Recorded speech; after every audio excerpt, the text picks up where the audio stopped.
আলু দিয়ে, ভেন্ডি দিয়ে আর ইলিশ মাছ দিয়ে হাত ঘষে রান্না করলাম।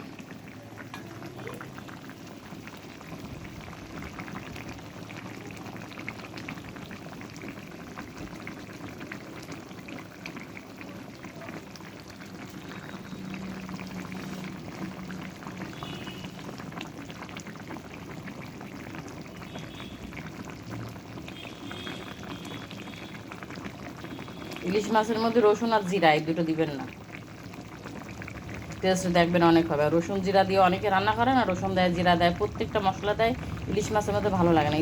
সর্ষে ইলিশ করবে শুধু কাঁচামরিচ পেঁয়াজ দিয়ে আর সর্ষে দিয়ে, সর্ষের তেল দিয়ে খাই দেখবেন। আর এমনি আপনারা সব মশলা দিয়ে খাই দেখেন কেমন লাগে। 3-4টে মশলা দিতে হয় ইলিশ মাছের মধ্যে। ইলিশ মাছের মধ্যে একেবারেই রসুন আর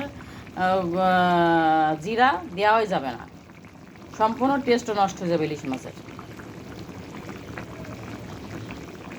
আর যখন বিরিয়ানি রান্না করবেন, ইলিশ পোলাও রান্না করতে গেলে পরে তখনও রসুন দেবেন না, আদা দিবেন আর পেঁয়াজ দিবেন, রসুন দিবেন না। দুধ বেশি করে দিবেন। ইলিশ পোলাও দেখবেন খেয়ে টেস্ট কেমন লাগে। আদা দেবেন কিন্তু রসুন দিবেন না।